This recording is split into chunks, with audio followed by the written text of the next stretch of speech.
We like you just the way you are, except for when you're hiding in the bushes. Don't do that. Or in this case, the bush. And that's why Manscaped is offering you a fantastic deal to bring yourself out of the bush. I was confused. I didn't realize this was a pubic hair joke. Yeah. Okay.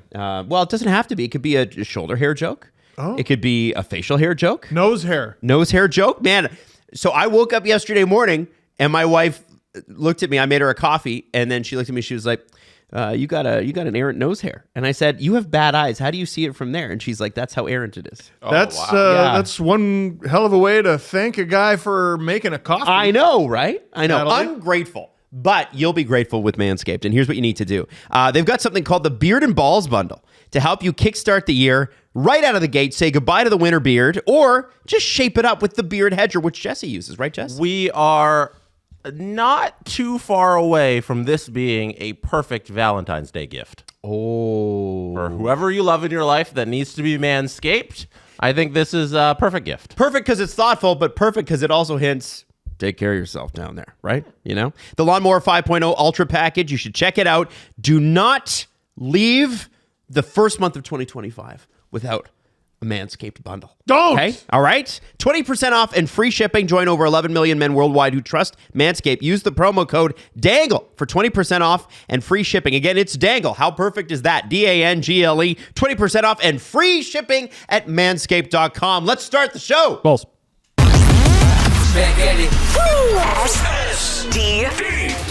SDP, the Steve Dangle Podcast, with your hosts, Steve Dangle, Adam Wilde, and Jesse Blake. Hey, so I do want to mention CJ show live in Coburg. Be there! Be there! Friday! At 1111 Elgin Street West, January 17th. Doors at 5, show at 6, meet and greet at 7. And we will all be there as well. Very excited. If you want tickets to the CJ Show 300th anniversary show in Coburg, CJ's hometown and hometown of Mr. Overtime Justin Williams. That's right, Mr. Game 7. You can look at it. It's in the bio on this video or this app, depending upon how you consume this podcast. Orally. Okay. I just eat it. Every time the show great, comes out, man. It's I cool. eat a new device. It's very cool. I have to get it removed. It's awesome. Yeah. Thanks for putting it that way. You're welcome. Appreciate it. Leafs booed off the ice on Saturday night. First time in their history, and I'm talking going back to the 70s, that the Canucks have ever shut the Leafs out at home. Well, you know, I mean, in the Leafs' defense, the Canucks had every tactical advantage, right? Well, so for anybody that doesn't know, going into this game, what challenges did the Canucks face? Guys were coming off of illnesses. They were coming off of injuries. Guys are playing hurt. Quinn Hughes is playing hurt, and he was probably the best player on the ice. Their two stars don't like each other and have been involved in trade rumors for months that have been steadily heating up. They've been losing a lot of games recently, so many games that they are actually out of a playoff spot right now as we speak. They played 3 games in 4 nights. They did not look good during those 3 games in 4 nights. They were on the second half of a back-to-back against the rested Leafs. They were the road team. The Leafs were the home team, and the Canucks did not land in Toronto until approximately 1 p.m. In the afternoon because they had flight issues. So that probably screwed with their game day nap. I don't believe they got on the ice until warm-up. The Leafs had every fathomable advantage you could want heading into this game and got shut out on home ice, and it's unacceptable. It's completely unacceptable. I don't give a damn about the 5 straight wins. Then you get smacked by Carolina, blow a 2-0 lead. This is a game you have to win nearly every time. I know it's professional sports, and you can't win every single time. You need to at least look like the better team in a loss. It needs to at least be a tight game. They couldn't make a pass. They couldn't put a shot through traffic. The shots were incredibly low in this one. Even the Canucks didn't have a lot of shots. The fact anyone defended them after that game, like actual gasp, clutching pearls, I feel sick for you. Well, have you considered that you and the people who are upset about the Leafs' effort in that game, have you considered that you're just simply not being positive enough? I'm going to become the Joker. I'm actually going to... Like, what if you could just be... What if you're just not a real fan? What if the Leafs... For daring to criticize the team that you cheer for and watch and devote so much time to? What if the Leafs have a complete absence of psychopaths? You need psychos. You need insane people. Like what I said about Matthew Tkachuk in that video is if he saw you at the side of the road with a flat tire, he'd pull over, get out of his car, and pop your other 3 and then drive off. You need to have a bloodlust. A bloodlust in this league. I'll give you a great example that I didn't bring up in the LFR. Are the Flyers good? Would you call them good? I'd call them mid. Maybe even on the lower side. Lower middle. Mid. They might make lower it. Middle class. They might make it. If they had some goaltending, maybe they'd make it. Yeah. I mean, don't especially even the know. bottom of the East right now, it's not great. So No. You give them Mackenzie Blackwood, yeah. I bet they make the playoffs. You take back that Fedotov contract and you do something else, literally anything else. You know, they could do it. Anyway, the reason I bring up the Flyers, how many games are they going to lose this year? Like somewhere in the neighborhood 35? of 35, like regulation and then overtime and all that. So, you know, probably somewhere in the 40s, right? You're not going to win every game. Ducks come to town. Cut or go take. We're going to get into that, so don't go too far into it. I'm not going to go too far into it. But everything surrounding that game, the atmosphere from puck drop is a Metallica concert. It is John Tavares returning to Long Island. Yeah. And the fans understanding the moment, and the team understanding the moment, and the Leafs start their backup goalie. I'll never forgive Babcock. Never. The Ducks, the fans, everyone in that building wearing orange except for the Ducks. Oh, sorry, the Flyers and the fans, not the Ducks. Every Flyer and Flyers fan understood the assignment for that game. We're not losing this fucking game. We're going to run them out of the building, make them regret ever taking up the sport. Travis Konechny looked at Cutter Gauthier, said, I'll fucking fight you. I told you not to get too deep. I'm not going too deep. He said all that. What does he do? It's 12 minutes of ice time. Yeah. No shots on goal. He got 4 assists. And they won 6-0. Because you have to.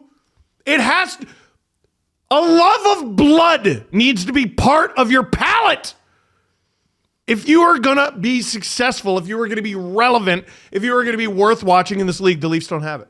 So I thought the dichotomy between what the new guys said, the I just got here guys, and the guy that's been here forever was interesting. And I didn't bring that up in the video. And I have a theory. Well, it's because you're a wimp. No, I'm kidding. No. I want to talk about that. I want to talk about that.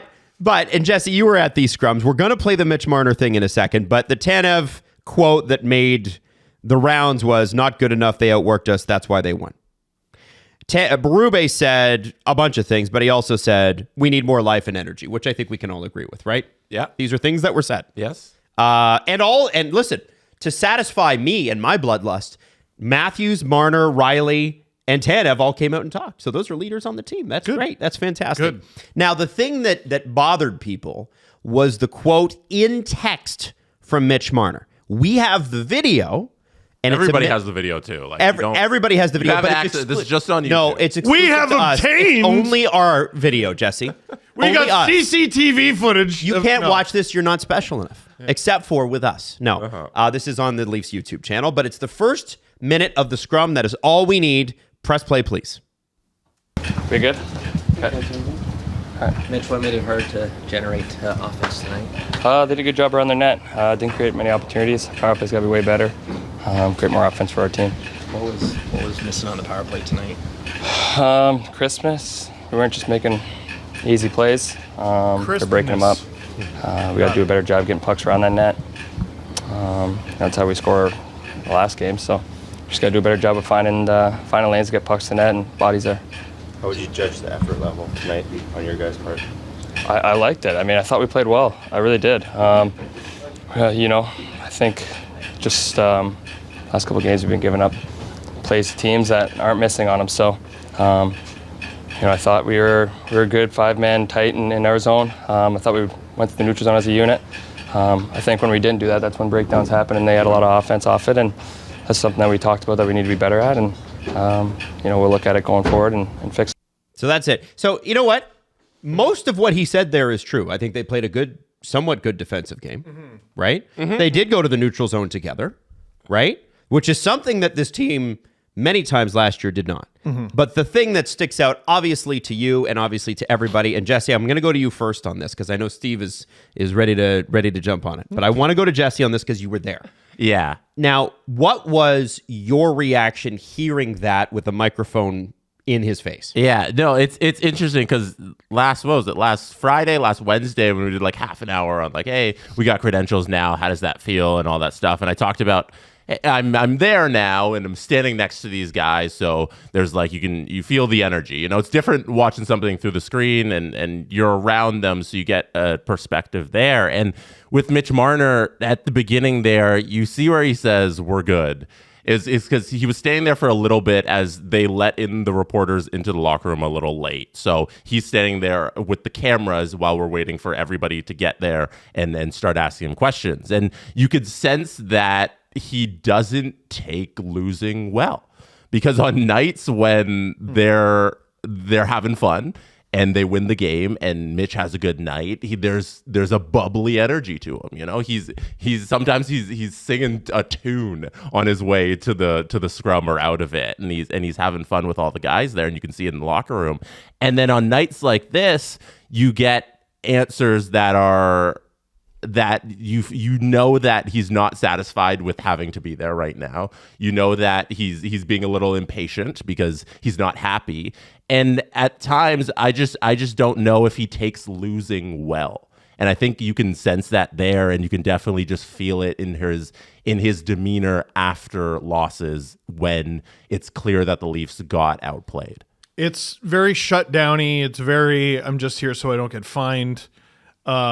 Which is fine. I don't want a great player to take losing well. No, I'm okay with that. You know what? One of the things that frustrates me about this group is sometimes we talk about them like last night's game is the only one that's ever happened. And so many guys in this team, so many important guys in this team have been here so long that we're able to draw from those things. And I actually found that quote fascinating as an insight into how he views the game. So I think this guy is, in a lot of respects, a coach's dream, because I'm willing to take Marner's word for it on that one, that they were executing well. Mm-hmm. Or at very least, his game or his line, whenever it was on the ice, I'm willing to take his assessment. We were executing well. We were doing this. We were doing that. We were doing that. Because I think when it comes to hockey, he's extremely literal. I think back to Stop Fucking Crying, Bro. Just shoot it. Right? So what that was, if I'm not mistaken, with Willie and Mitch and Austin, is they had the puck in the offensive zone against the Bruins. The play breaks down a little, and Mitch was upset when he got to the bench because, if I'm not mistaken, Willie and Austin, or one of them, didn't do what the plan was. Hey, we talked about this. We have our system. Here's where you're all supposed to be. And at least one of you wasn't there. Yeah. And I think that's what Mitch and Austin were arguing about. And Willie's like, just shoot it. Just shoot it. Like, sometimes stuff breaks down and it doesn't work. And blah, blah, blah. And that's why Mitch was frustrated and he threw his gloves and everything. I believe him when he's like, no. Like, I believe his viewing of the game. I believe that he genuinely believes that. And he's not just being pouty. Because on the defensive side of things, guys, the Leafs did limit them to 18 or 19 shots or whatever it was. It was like not a high shot count. It was not high event, but they didn't have to do much. Well, and the first goal, which turned out to be the game winner, there's not much many goalies can do about that. So Those 2 deflections. but where they didn't seem to execute was in the offensive zone. So through 2 zones, he's right. He's right. Yeah, but that's not what I want to hear at that moment, and Mitch should be aware of that. And you said He's like not. he's not. You said I'm happy that guys aren't happy with losing, right? But there's a way to project that, and you can have a piss poor attitude about things, or you can have, I think, what Tanev's perspective on it, where he's unhappy in a different way than Mitch, and that's what you want out of the leaders of your team. I think he tries to take the emotion out of his answers, and I think he tries to take the emotion out of his game, because I think when Mitch plays with emotion, he plays poorly. Which emotion though? I think when he plays with joy, when he plays with joy. But last I noticed, I said to hand to God, said to my wife, I'm like, Mitch is pissed tonight. I don't know what's wrong, but I could tell. You can tell when you watch players enough when they're not having the best day, whatever reason. You could be things weren't working offensively. Yes, and you could tell there was frustration on the bench, and that, by the way, is human and totally okay. It's fine. But I think when you talk about this quote, because of course it gets pulled out and then it gets retweeted, and then people start piling on or whatever. And for whatever reason, if people pile on Austin or people pile on Willie or even John Tavares, it's fine.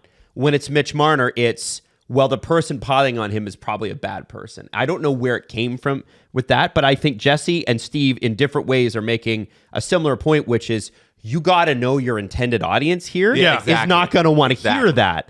And that is a pretty easy misstep to avoid. You want to talk to your assistant coach on offense about, hey, I thought we moved well through these 2 zones. We just couldn't execute on this one. It's like, well, okay. That's trying to be positive. In that moment, like, it's your job to talk about how poor you guys were offensively and not the success you had defensively, because that's where you lost the game. Like, we're trying to, we ask you, like, hey, how do you guys perform? It's that part where it's lost, and we're talking about a loss here. Like, we don't care that the other parts of the zone. Or make yourself the lightning rod. Like you. Well, he doesn't need to be the lightning rod. No. Well, no. You know what? I don't give a shit. You make $11 million and you wear a letter. Be a lightning rod for the boys. Like what are you talking about? I don't know if he needs that. Like that. Again, do you understand the industry you work in? But in theory, that works. Yes, but I think we've seen very clearly with this player that does affect his game. But I think it's real easy, and I think people would respect it. Like, damn, I really followed up a game where I was -6 by getting shut out at home. Yes, and that is the context of the situation that really matters. That is the yes. And by the way, that's the context that we're facing right now. You won 5 straight, great. What have you done for me lately? They were -1 on the first shift. Right? Yeah. After coming off a -6, -6, -5 game. And I'm not pinning it on him or anything. The Riley conversation's getting loud. I didn't understand people putting that game on Hildeby. Oh no! Like, dude, he should have had at least one. I would say the third goal. It was a great play by Quinn Hughes. He was doing a lot of dancing, and then to find Sherwood and him have that shot, you got to save it. The other guy had a shutout. Other guy had a shutout. It's the Blue Jays thing where it's like, who cares about how their pitching is, because if they score 0 runs, the pitching staff allowed 2, or if they allowed 10, the game's still the same if you didn't score any runs. Same thing with the Leafs. Leafs didn't earn the right to blame that game on Hildeby. 100%. You know what I mean? Hildeby hasn't been great. I think he's been okay. Come see, come saw. Okay. Yeah. A lot of Gustafson shutouts where it's like, oh, he played well, except for the 1 or 2 terrible goals he allowed. Yeah, I think he's sitting in an 880 so far, and there's been a lot of early goals. But yes, he's supposed to be the third string. There's goalie. some $6 million goalies who aren't giving you those numbers. You can argue that the management here looked at him as the 4th string, because they were hoping Matt Murray would have been able to step up and be the 3rd string goalie. So you can't put this blame on Hildeby. It's on the guys. Yeah. It's I don't know. It was a bit tone deaf, but I also appreciate his insight. Like, it's one of those weird things. I think this guy, in terms of hockey IQ, people always talk about hockey IQ, is a savant. Like, he's brilliant.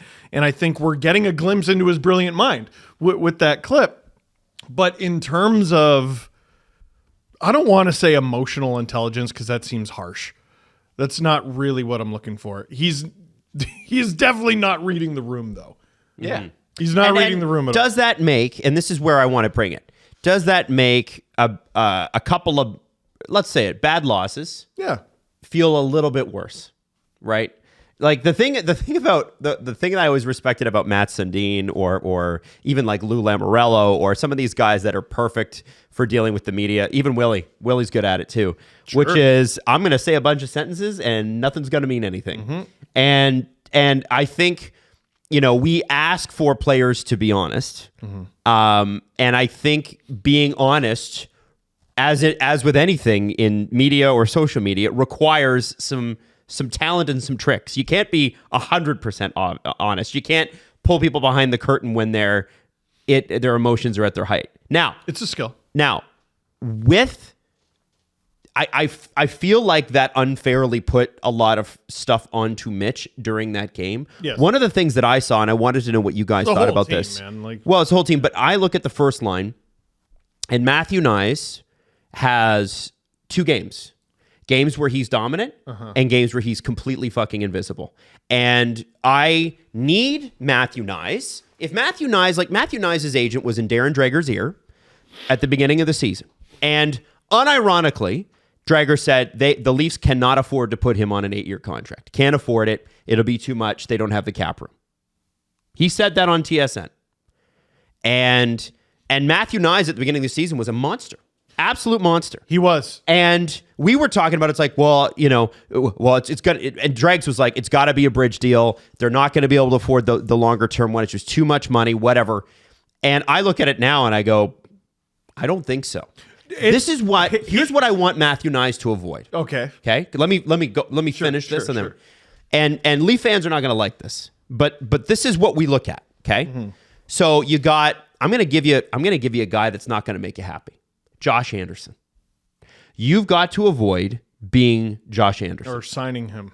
You got to avoid signing Josh Anderson. Matthew Nyes is a different person than Josh Anderson. Josh Anderson has a different agent than Matthew Nyes. Matthew Nyes is very young. Very young. However, you're playing with the top 2 guys on this team, in theory. Now, I don't love them together. I've been on the record saying that I don't love Matthews and Marner together. I don't. They made changes today, it wasn't what you thought it would be. I think they play better separately most of the time. But they want to play together. They're the 2 highest paid players, whatever, or somewhat highest paid players. I think against lesser opponents, they're great, and against good opponents, they can't play together.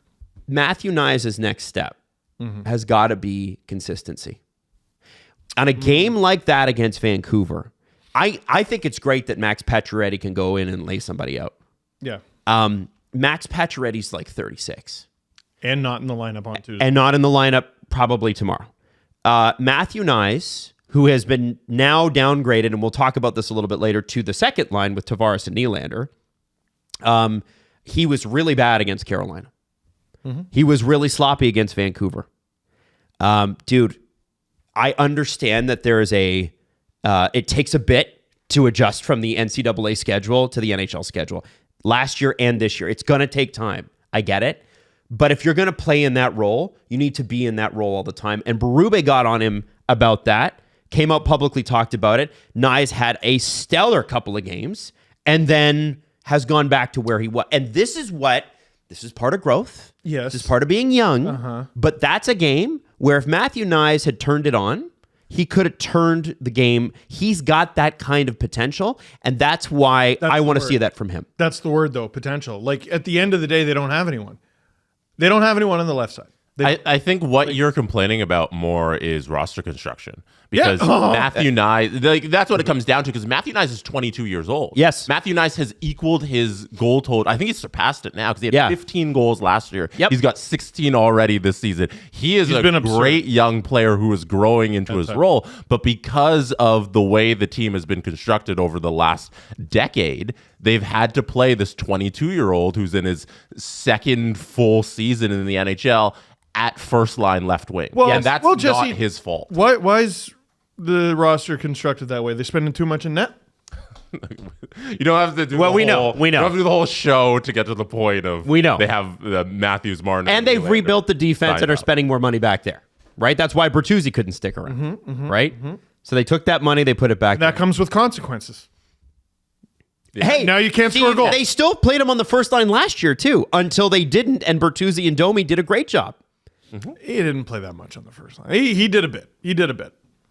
I'm going to go back and check the game logs because he played a lot on the first line last year. He got plenty of opportunities. this And year, it's, probably. listen, I'm not saying Matthew Nyes is a bad player. I know I'm going to get He's people in the inconsistent. comments going, how dare you I criticize don't my think favorite that's guy? what you're saying at all. I don't think that's what you're saying. I think that he needs to know Don't pre-argue. when. Yeah. You're right. He needs bad. to know when to step up because let's be straight.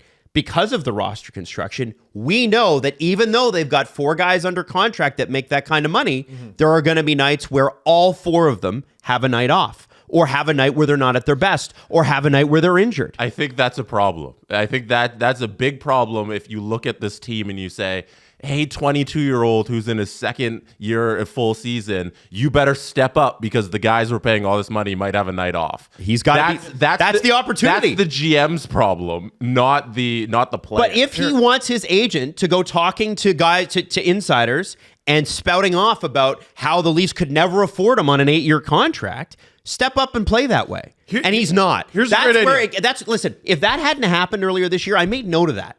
I remember that because I was like, okay, young player, that's a lot really soon out of the gate. Okay. All right, we'll see what happens. And I want Matthew Nyes to be what he was in October and November and parts of the last couple of weeks. But I'm saying that if you want to put that out there, if you've okayed, and by the way, every player okays their agent doing stuff like that. If you've okayed that, then you better back it up, man. You then put yourself in that position. And that is why I have to talk about that way. If that conversation had never taken place, if Dregs had never said that, then we're not having this conversation today. I am not bringing that up. But if you're going to go out there and go, well, my number, it's huge. Well- You couldn't even fathom paying me. That is where I'm like, okay, all right. Then back it up and be there every game and understand when the guys who have been in the league for as long as they have are having an off night. This is your chance to go make that $8 or $9 million that you're expecting to make. Here's an idea. You want Slavkovsky's deal? Listen. Oh, my God. You want Slavkovsky's deal? This is your chance. Here's an idea. The Canucks are 3 games and 4 nights, and they're tired, and they're injured, and they're sick, and their flight got in late, and da-da-da-da-da-da. How should the first 5 minutes of that game go? Leafs should run him over. You should come out like you're Nick Robertson. All of you are Nick Robertson, and you got scratched the previous All you are game. Nick Robertson except you're 6'2". Yeah. So you fall down a little. Yeah. And you get hemmed in your own zone. You move your legs a lot, but not a lot's happening. The Leafs probably had shot. 3 scoring chances all game, and Robertson had one. Oh yeah. You know, Lankinen made a real good kick save there. I think back again, the best teams have something wrong with them. Paul Maurice. I think back to the Bruins-Panthers series, which I forgot went 6. You fuckers. Now you want to make plays. Pound their fucking D until so that by Whoa, game context 7, there. that's what he said. Until so that when game 7 comes, they have nothing left. You should have been able to neutralize the Canucks in the first 8 minutes of that game. Pound and deep. You got shut up. It's not okay. It's not okay. I went through the list. Kachuk, there's something wrong with him. There's something wrong with him. Alexander Barkov, one of the most underrated players in this entire league, 2-way phenom. What did he do before Kachuk? Let's talk about it. He passed to Huberdeau, and Huberdeau passed to him. Yeah, and they got fucking 4 wins in the playoffs after winning the President's Trophy. Cool. There's something wrong with that guy. Mark Stone, there's something wrong with that guy. Yeah, he very clearly something wrong with Mark Stone. Petrangelo, I He's think is missing. well-adjusted and just mean. You know, the Vegas has some of those guys. Had some of those guys. Colorado should be self-explanatory. That's Nathan McKinnon. He's something no wrong chocolate with- bars until the offseason. Yeah, Something wrong with that guy. but that's great. Nikita Kucherov, there's something wrong with that guy. He walks in to that kind of game and he's like, well, I'm getting 6 points tonight. And I'm going to knee someone in the dick because I'm Nikita Kucherov and that's what I do. That's a different way to pound the D. Different way to pound the D. The Craig Berube Blues, something wrong with those dudes. And I mentioned Ovechkin for the Capitals, and someone went, whoa, whoa, whoa, whoa, whoa. Where's Tom Wilson in this equation? And I went, oh, shit. Uh-huh. Now, the Leafs had someone there was something wrong with, and that's Nazem Kadri.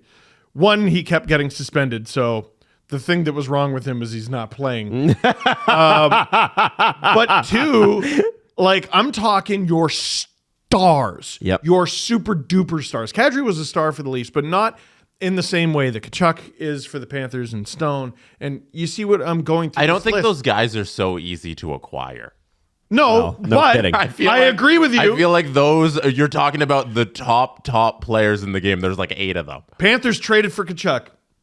Yeah. Vegas traded for Stone. Do you remember the trade? It was a pretty big and trade. how we all said Calgary it was big. Did really good in that trade. What Steve is saying is they're being bold, which is something that the Leafs are not. You got to take risks. Average is death or whatever it is. Being mid is death. Safety is death. And I think we can all agree, you know, even though those players are hard to acquire, they don't have them. Well, they don't have them. I would agree with that, except for they're scratching the guys that do, and Pacioretty is one of them. Let's have a look at the Leafs lineup from practice today. According to David Alter, we've got Lorentz, Matthews, Marner, Nyes, Tavares, Nylander, McMahon, Domi, Robertson is back together, Dewar, Kampf, and Reeves, Holmberg and Pacioretty, sitting. Hakanpää is back on the ice today after a second knee scope. Riley and Myers, OEL Tanev, Benoit, Timmins, and Marshall Raffai and Hakanpää are the spare pair, and then you've got Wool and Hildeby. Now, I want to talk a little bit about just this lineup, and then I want to talk about special teams. So 5-on-5, the Steven Lorentz thing reminds me of when Sheldon Keefe put Noah Gregor with Marner and Matthews last year. You guys remember that for like Gregor, 2 games? Holmberg for, I think, 7 games. I've loved Steven Lorentz's game, but that is not Steven Lorentz's game. I'm curious. He's deserved his bump up in the lineup. Oh, yeah. Certainly. Loved him on the third line. What do we expect from Lorentz in that role? What do you think Berube's telling him today? Be Steven Lorentz. Which is what? Give me. I will. So we were talking about Nyes and inconsistency. There's no inconsistency to Steven Lorentz's game.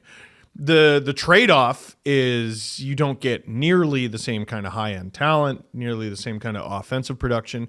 He's probably not going to blow his defensive assignments. Mm-hmm. He's probably going to hit the dog shit out of his opponent. He's going to be in the corner. He might as well not tape his stick because he's just going to be, digging and spearing. Shoveling. He's just going to be shoveling the driveway out there. He's going to be the reason I say that is I was asking players about their tape job during, I think it was the Matthews Marner rookie year. And I asked Hyman about his. And he's like, well, I don't really focus on it or put much tape because I'm too busy in the corners. Hyman's done pretty good. He's done pretty well with his career by being that player. He was that player so he could evolve into a different one. Right? And now he can still fall back on the fundamentals of I am awful to play against when the puck's not going in. And sure enough, the puck is going in. And now he owns an OHL team. And now he owns an OHL team. That, by the way, was approved this morning by the Board of Governors. So that is official. He is a owner of the Bulldogs along with the Hyman family. Good for him. Yeah. Good for him. Steven Lorentz is going to go in there, and you're maybe going to be frustrated with what he can't do. But what can he do? He's going to do what he can do every single shift. He's going to be belligerent and huge and hard on the forecheck, and he's going to do his best to create space for the other two. Your goal in life is to not be the third man on the Matthews Marner line. It's to be the distraction. It's almost like it's Matthews Marner as the two forwards. You got two defensemen out there, and then bowling ball. That's what you have. You have bowling ball. Should Marner be in the corner? What for? Should Matthews be in the corner? What for? They can both do it. Mm-hmm. I want Steven Lorentz there. And then tell you what, once you're done in the corner, go to the net at Mach 5. Go to the net as fast as you possibly can. Bang in a rebound. He's going to score. I'm going to put money down he's going to score. Maybe not Tuesday. I'm going to include that in the BetMGM big story then. If he plays the next 3 games in that spot, he's scoring. I'm serious. And I mean, I believe in this guy. He's been playing great.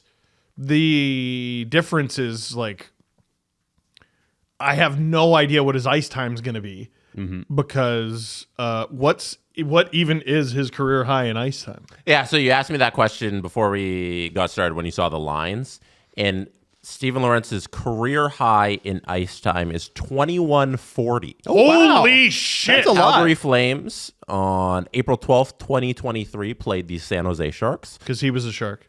And Nikita Zadorov had a hat trick that game. What? In a 3-1 victory for the Calgary Flames. So he was on the losing side of that. He was a -2 in the game in 21 minutes and 40 seconds. And Capo Kakinen made 46 saves In the loss? in the loss. Allowed only 2 goals. Zadorov's hat trick came with an empty netter, but it was not a pretty game for the Sharks. Thankfully, Kakinen stood on his head to make this only a 3-1 loss. That is Steven Lorentz's career high in ice time. 2 former Leafs scored in that game. Noah Gregor and Zadorov, if the Flames weren't petulant children. That's pretty cool. Wow. So there you go. Good fact.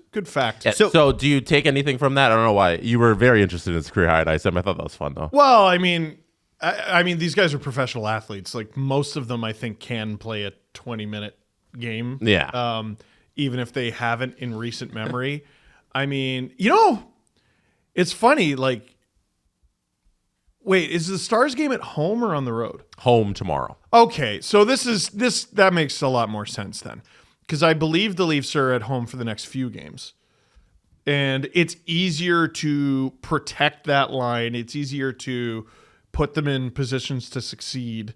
Because this is maybe an experiment that you don't want to try for the first time on the road. Mm-hmm. You got home Sharks, home Stars Tuesday. Sheldon Keefe returns to Toronto Thursday. Excellent. And then Saturday they fly short over to Montreal and they play Bell Center Hockey Night in Canada, which will be fun. It's got to feel great if you're Sheldon Keefe. You see Steven Lorentz on the first line, just some random grinder up there with Matthews and Marner, and you're like, look at you, trying the same shit. Do you think it gets more than one game?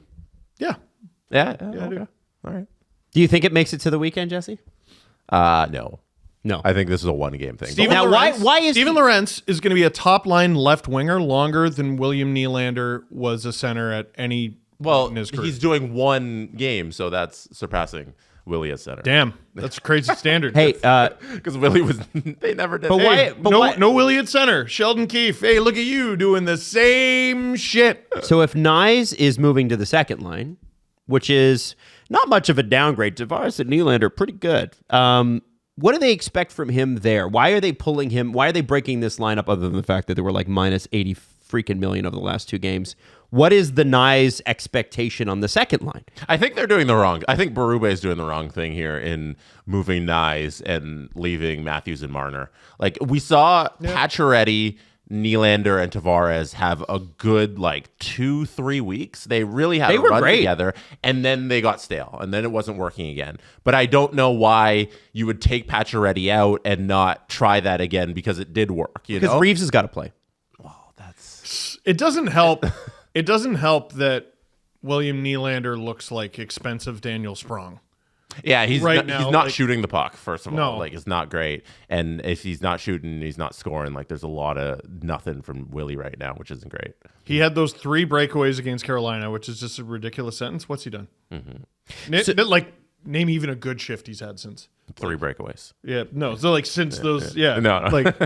these, those 3 breakaways are an oasis in an otherwise 9-10 game desert for him. He's been brutal. Yeah, no. So with the Nyes thing on the second line, I don't get it because I don't think it's the right mix. You know, I feel like it should be Matthews and Nyes. Like, you probably leave him there with Matthews because he's proven that he can play well with him, and then you move Marner off, who's had so much success this whole season. He should get like not first place Hart Trophy votes, but somewhere in the top 5 for what he's done without Austin Matthews. That's when he's looked at his back. If the vote was today, has been a Hart Trophy candidate without Austin Matthews, and for some reason, every single game we run him out with Austin Matthews. It makes absolutely no sense to me. Well, and that's where I'm like, is this Berube going, okay, guys, you want to stay together? We're going to put Lorentz with you now because this trio with Nyes is not working. And if this continues to not work, then I'm breaking you guys that's up. embarrassing. It's Well, I think you do have to play that out throughout a season, right? But bless Steven Lorentz. But like, if you're one of those, if you're those two guys, how don't you look at who the other guy is on your line and go, oh fuck? Because you're an athlete, you don't think about that. You don't do that. You don't think about that. No, but like the reason this is happening is you, right? Or at least you own a big chunk of this. At the end of the day, Nyes isn't doing what he's meant to do in that role. Go to the net. He's the birth of go to the net because that's what he did at the beginning of the season, and that's why he did well. I know for a fact Steven Lorentz is going to do it. Since Nyes got that head injury this season, he's been playing a little timid. And I saw it against the Islanders because he kept coming into my corner to start the game. He was a bowling ball because someone, probably Craig Berube, got in his ear and was like, this is what you need to do. And he did it for a few games, and it's gone. Right? This is the consistency talk that we had. That line definitely needed to be split up. I would have put all 3 of them on different lines, I think. Well, maybe he didn't want to mess with other lines that were doing well. Which ones? Which ones? I think the Domi line still looks good. I'm still a fan of the Domi line. Pardon? They're still outscoring opponents, Steve. The Domi line. The real line. They are. You might not like the fact that they allow goals, but they are outscoring opponents. They are outscoring them. And if they're together during the playoffs, don't watch. Well, they're not going to be. Well, why? How come? They're great.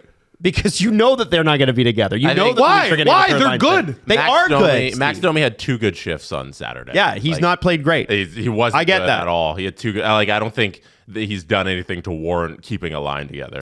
Well, I think perhaps. And Nick Robertson's a part-time player. Like, I don't understand. I don't understand keeping Max Pacioretty out of the lineup. I would prefer the third line is the fourth. I would prefer Pacioretty be in there instead of Robertson, to be honest. Yeah, because I like the idea of Pacioretty and McMahon being freight trains with Max Domi in the middle. I like that idea. I don't know why they're not doing it. Yeah. I don't get it. Or even like here's what I think. You want my real theory why Nick Robertson's playing? Mm-hmm. They're trying to trade him, and if you scratch him, you can't trade him. They're trying to get him going so they can move him as a part of whatever package is happening at the deadline. No, he played well. He was one of yes, and that is why if you don't play him. No, he's in the lineup because he earned it. Yeah, this is very obviously like you know with my reaction to the Canucks loss, people were like, okay, calm down. And then Craig Berube put Steven Lorentz on the top line. Okay, yeah, I'm the only one overreacting to this, right? He puts Steven Lorentz up there. But if we're reacting in a vacuum to that Vancouver game, you don't take Robertson out. He was one of the only guys who looked decent, I thought. How many scoring chances did they have in that game? I know he had at least one of them. Yep, he should. That's his job. Yeah, but how many guys failed at doing their job? A lot, and that's why the game was 3-0. And he didn't fail. They did. So why am I getting out of the lineup? Because you're a part-time player. No, I'm not. Based on that performance? No, I'm not. You are. Well, based on Pacioretty's, he shouldn't be. Yeah. Pacioretty's been great. There's nothing wrong with Patch's game. This is my point. And I think that the Leafs are doing what they can to say, all right, get Nick in a position to score, put him on a high offense line. We'll trade him to a team that can give him more ice time, and we'll get something back as a part of a bigger package. No one's doing a one-for-one for Nick Robertson. Although, to be honest with you, at his number, that's an attractive player for a lot of teams. Yes, I do feel like we're getting a little sidetracked here. On purpose. Don't worry, I'm going to bring us back. Well, no, I think we're giving a pass to something that needs to be blown to friggin' smithereens. The power play. Well, that's where I was headed. There you go. Yeah. After the big story. Yeah, that's what I'm... See, this is what I'm doing. I'm going to the big story. We're going to talk a little foosball. Ooh. And then we're going to come back and we're going to talk power play. All right, Bob. Is that cool? You guys ready? Let's do it. BetMGM big story. Let's do it. Okay, so listen, normally we talk hockey in this, but I actually do want to talk about football. And Jesse, my wife asked me a question this morning that I could not answer, and I wanted to get your opinion on it. Because the NFL playoffs... Where's your wedding ring? Where's my wedding ring? It's in a beach somewhere. You I don't couldn't know. answer. I don't fucking know. That's not the only question I couldn't answer. It was this one. Can anyone seriously challenge the Chiefs? Watched a lot of football this weekend. Okay. My Steelers are out. They need some big changes. They won't. Wow, how perfect. But can anyone seriously challenge the Chiefs? Who could upset this? Because they're going for 3 Super Bowls in a row. And they are actually going to play this coming weekend. And is this the weekend where you go, this could be an upset? This weekend, who do they match up with? It would be who's the lowest seed? The Texans? I believe so. Yeah.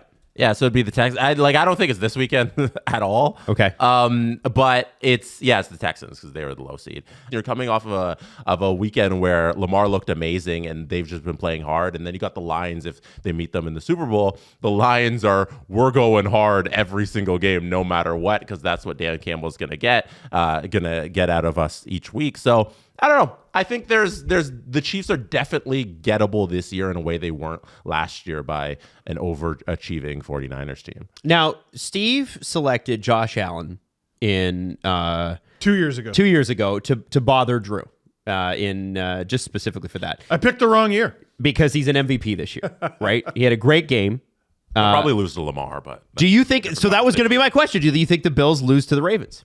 no, I mean in the MVP race. Oh, you think so? Yeah. I think most people will vote for Lamar to have third straight MVP. Is that because screw Josh Allen? Or a little bit, 100%. There's a little screw Josh Allen and the Bills in there, and it just I think at the end of the day, people look at the counting numbers, and then Lamar's beating him in most of the counting numbers, and they'll side with that. So you would bet Lamar for MVP? 100%, yeah. Okay. Yeah. Would you bet Lamar and the Ravens to beat the Bills this weekend? That's just all I want to know. No, go Bills. Go Bills. Go Bills. Okay, we're going to do your full projections once because we still have a Monday nighter to get through.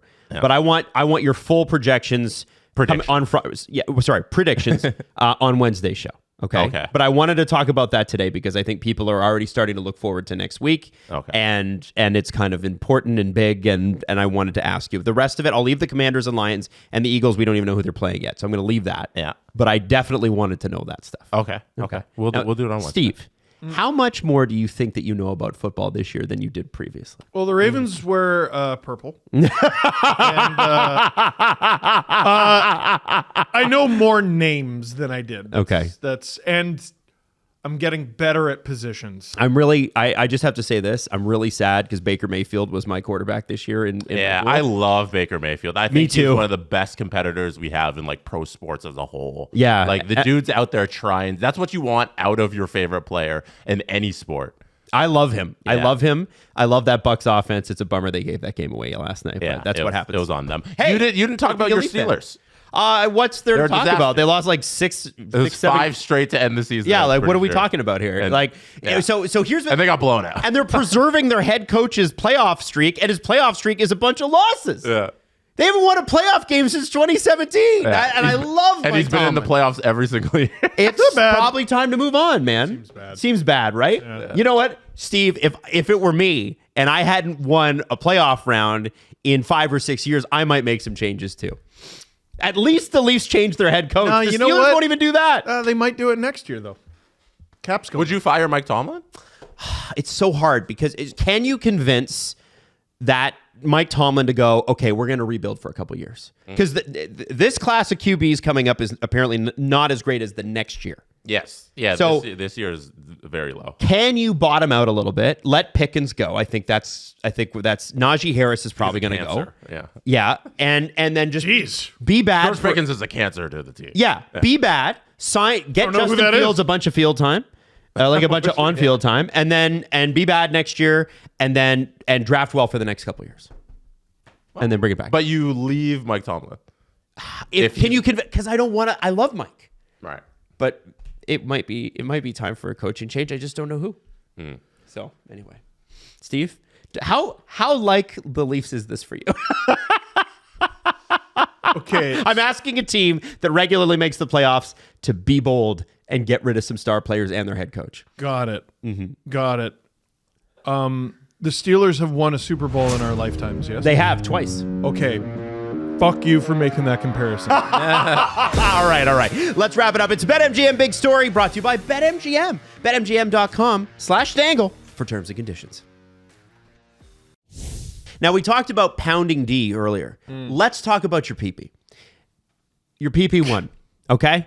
Let's talk about the power play. Let's talk about Austin Matthews' views on the power play, because I got Austin and I got Morgan. And here's what they say. Austin, there's a lot of movement, a lot of nothing going on, I guess, and I think we can just do a better job of simplifying it. More shots on the net and letting things open up from there. Morgan Riley on the Leafs power play. We have things drawn up that we'd like to execute, and it just feels like we're not able to. It feels like we're just a bit disconnected. The Leafs power play is currently 18th in the NHL, and there is $54 million playing on that first unit. Okay? 18th, $54 million. Their PK is third. Their PK's so good. PK's amazing. Yeah. Now, Lane Lambert, baby. we got to Lane talk. Lambert. We got to talk about this because the Leafs power play, they did work on it at practice today, which is good. Good. Do you know that? Okay. I think some of what they're going to hold on to is the because here's how the power plays are looking. They are keeping Marner, Matthews, Tavares, Nylander, Nyes together. So they're going back to 5 forward. 5 forwards. And then they're doing Riley, OEL, Robertson, Domi, McMahon. And the second power play unit never sees any time anyway. No, and that's why there's 2 defensemen out there. Yeah. All right. So what do we think here, guys? Is it the coach? Is it the players? Is it the both? And why is there such a need to keep these guys who are underperforming together? Because we're back to where the power play was in October, and we're back to, and this is the more concerning part, where the power play was in early to mid-April last year going into the playoffs when it was anemic. To me, it's the players, and that's why it's the coach. What are you doing? Every night you're sending out basically the same guys. How come? Now, I do like Nyes being added to the first group. I do too. They're not hard enough to play against in front of the net. So I like that. You have Nyes be a bulldog in front of the net. That makes Tavares' life easier. That makes everyone's life easier. You make Marner the quarterback, the defenseman, basically. And teams, the word seems to be out there on the Leafs power play, and we see it every single time. The broadcast points it out first thing, every first power play of the game. Forecheck the Leafs at the blue line. At the blue line. Always. And they don't have an answer for it. Yeah. Imagine that. Skating. Skating is the Achilles heel. Because they stand still and shoot at perimeter. And Mark Savard's taken a lot of heat, and I understand that. He's the power play coach. That happened in the 2023 playoffs. The Lightning were passive at the blue line. The Leafs did whatever they wanted to do, floated the puck on from the point, and they were able to either score directly or bang it in. The Florida Panthers actually put pressure on them. The Leafs weren't able to do anything about it. That was 2 years and a coach and a GM ago. And you're sending the same guys out there, and your power play has the same weaknesses. Your entry is poor, and you're not able to hold the line. What are we doing here? Well, and how on earth? How is sending out that group of 5 people on Tuesday even a consideration? You're nuts. Able to hold the line because the puck's at the line too much. Yeah. That's the problem. Because they put pressure and you don't have an answer. You can't get the puck down low. And what I'm noticing about this year's power play that is concerning for me is, do you guys remember a time when Austin Matthews had a big shot on the power play? This is a guy with the best shot in the league. One of the best shots in the league. He would get one-timers. Are you seeing that anymore? No. Not even Have you close. seen one this year? I can't remember one. A very small handful. Yeah. So that was the one thing that did work. And you're not even doing that. No. And they're doing what the Leafs I'm noticing is, so it's to play the Leafs, you have to play essentially a rectangle, right? 2 forwards high, 2 defense low. Mess up the 2 guys in front of the net. In this case, it'd be Tavares high, knives towards the goalie. And so forecheck hard when the puck's at the net. And the Leafs love an NHL 14 cross ice pass. They love it. They overpass maybe worse than anyone in the league. And so when you do that, you can't get Matthews set up to use his shot. I know he's got one. I just never get to see it anymore. They're so good at setting up plays that work 100% of the time. 5% of the time. If this pass works, gets through, monster. it's in the back of the net. No one's stopping it. Pass never gets through. Ever, ever, ever. And, it's the same roster construction problem. All right, what's your second unit then? The Leafs, outside of the 5 or 6 guys they put on the power play, is just a group of random men, right? It's a group of role players. So what do you do? All the problems come back to the same thing. And it's insane that they're going to try this essentially the same unit again on Tuesday. And let me ask you this, Jesse and Steve. Mm-hmm. What is the punishment for underperformance? When you so the performance for the first line having the worst week I've ever seen them have. Like those 2 games were awful for the first line. Sure. And their punishment is move the young guy down? Yeah, it's you get Steven Lorentz.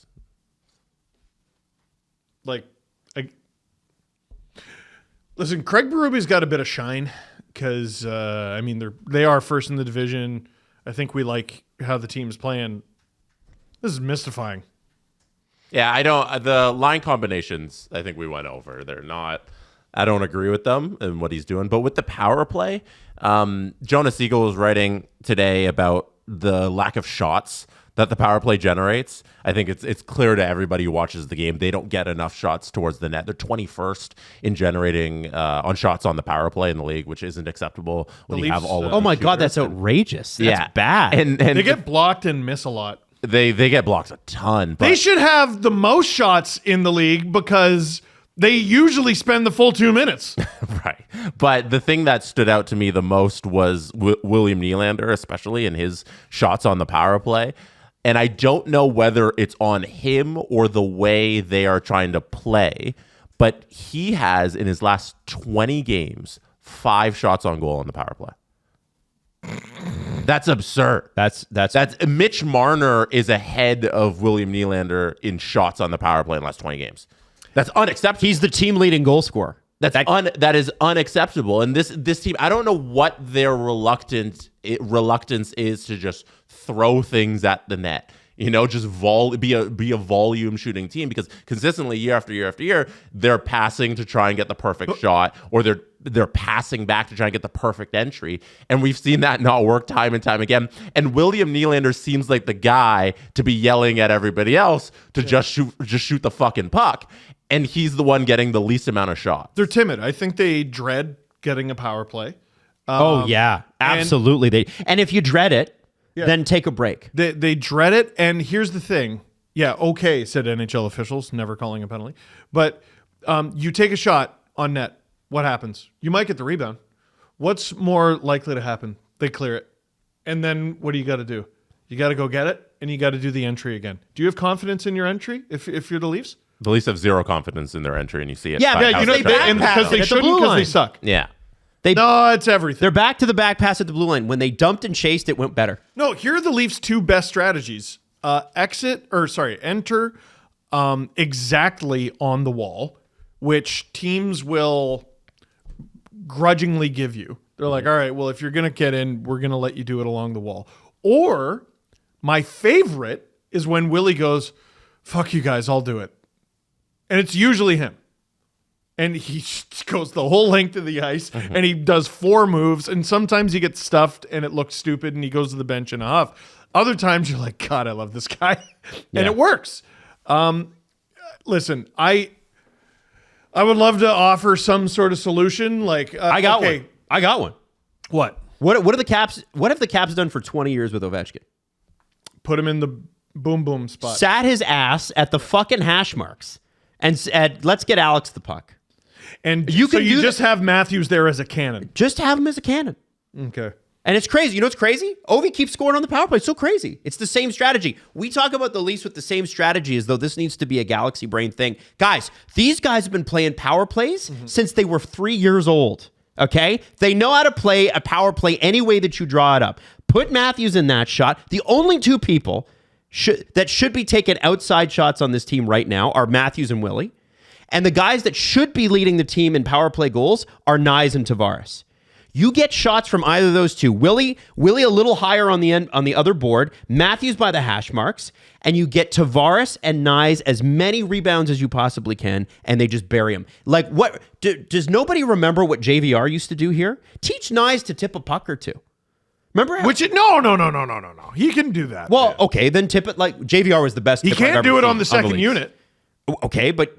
Like, okay. The second unit gets 20 seconds. He wasn't on the first unit on Saturday. The way the Leafs generate offense, the way the Berube Leafs generate offense is messing stuff up in front and trying to get deflections and rebounds. And you don't put Nyes out there?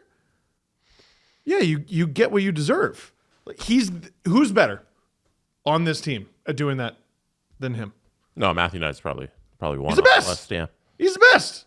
I don't think anyone's close, really. Like, he shouldn't spend, we have our designated accountability boy. Like, the only dude who seems to face accountability for when he's bad is Nyes. He should never spend a game off that top unit. It's the power play. It's not 5-on-5. It's different. It's a different world, and he's the best. Put him there. I agree. And I don't know if this says anything, but he's only got 1 power play goal this season. Like, out of all his goals, they've been mostly at 5-on-5, except for the 1. But he gets the Daryl Boyce assist with the screen.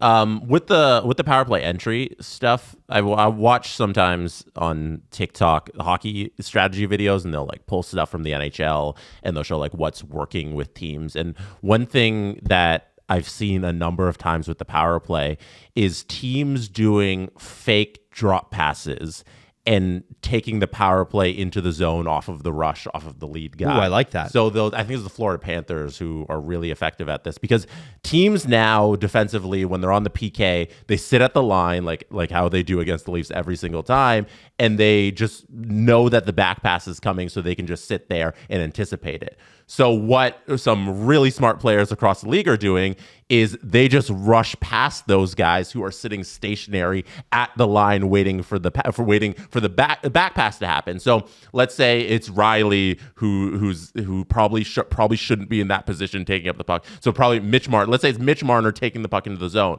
He'll do a little pivot to fake the back pass and then just keep it carrying through the zone. And then the defenseman cannot catch it. And the clips that I was watching, I wish I could shout out the creator who does the low coaching stuff.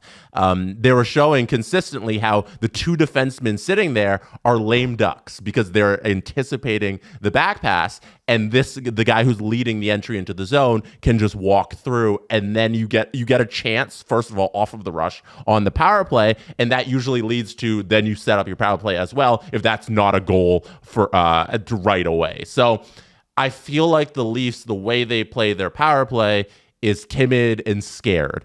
And nobody's willing to be creative in these moments and do little things like this to fool the defense, because that takes a creative play. And I don't see Riley, when he was there Saturday leading the charge, doing any of that. He'll just do the drop back pass. I don't see Mitch Marner ever doing anything that's outside of the structure of what the coaches talk about.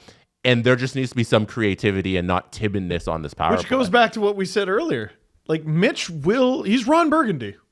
I'm Ron Burgundy. The teleprompter tells me. He will, whatever you put on the teleprompter, Ron will read. Yeah. And that's how it feels right now with the power play. And Mitch leads the Leafs in power play points with 22. How many Leafs, boys and girls, have double-digit power play points? I have no idea. 3. It's not great. It is Willie 22, Nylander 19. Matthew, Sorry, Mitch 22, Nylander 19. My bad. Marner 22, Nylander 19. Matthews 10. He has missed a lot of games. Yeah. No. But Tavares 9. I know. It's good. I might take him off. Good stuff from the Leafs. And it's so weird. Like, but then who do you put on? Is it Morgan Riley, the guy who struggled the most, I think, on this team that we haven't even gotten to yet? Anybody? Or is it Oliver Ekman-Larsson, who I actually really liked on the first unit? I think McMahon can be bumper. Pacioretty can be bumper if you play him. Pacioretty's fucking huge. Like, I don't understand why they don't. He can be effective in that spot. Yes. I really think that. Top unit. Is he a 5-time 30-goal scorer? I think he can figure it out. He might. A lot of room for improvement. That's the good news, eh? Now, I'm going to leave the Morgan Riley discussion until Wednesday because I'd like to see how he does tomorrow night. Well, we And also already had it. Yeah, so I'm not going to go there. One thing I do want to update you on, so like I said, Yanni Hakanpää, after the 2 games he played, I had forgotten about this. Maybe you guys remember this, but he had another procedure done on his knee. Yes. And so he is skating today, but but he's taking line rushes, and that's great, and he's playing with Marshall Rafai, and hopefully we see him in the lineup too, because it'll be just in time for the Four Nations. I hope he goes. Oh, me too. Update on Stollers, though. According to Darren Dreger, he's progressing well, expected to start skating properly soon, like with the team. But they were hoping he'd be ready to play by the end of January. It's looking more like early February. So maybe he gets a couple games in before in Four Nations. Personally, I don't think goaltending's an issue. I don't think Dennis Hildeby was an issue on Saturday night. I think Joseph Woll was exhausted against the Carolina Hurricanes, didn't have his best game, but I've loved his game this year. Yeah, lots of teams manage to win games without needing a top 10 goaltender in net every night. Yep. And the Leafs need to figure that out. Yeah. So let's move on from the Leafs. No. You just want to stay here? Yeah, no, go. Oh, can I do something about the LFR? Oh, yeah. Is it good? Because Isn't that Steve's a big wimpy poopy I don't man? think Steve's ever been more wrong in the LFR. I know that. You said something. You said something that I don't know if Vancouver fans got on you about it, but you've never been more wrong on anything that you've ever said. Okay. You talked about the game on Saturday with the whole LFR, right? You did that. You talked about the Leafs and their struggles, and then you also talked very briefly about the Vancouver Canucks. And you said that Elias Pettersson, he didn't even have a good game. Couldn't have been more wrong. Ooh. The dude had one of the best games of his entire season. The game isn't just played offensively. It's played on both ends of the ice. He was the best defensive forward on the ice that night. Okay. And his teammates even said so. They were chanting Selke from the bench because of the amount of great defensive plays he had on Saturday night. And I think he deserves a shout out for that. And they asked Quinn Hughes about it, and he's the one who's like, yeah, the Selke stuff was hilarious. And then they asked Pettersson about it, and he's like, yeah, I don't think I've ever heard that before. What a hilarious good time get right game for the Vancouver Canucks. Good for them. I forget who. And the Canes, who had a pretty mediocre record in the new year, man, they got right against which team? Welcome to Toronto. Here's our bottom. Pat.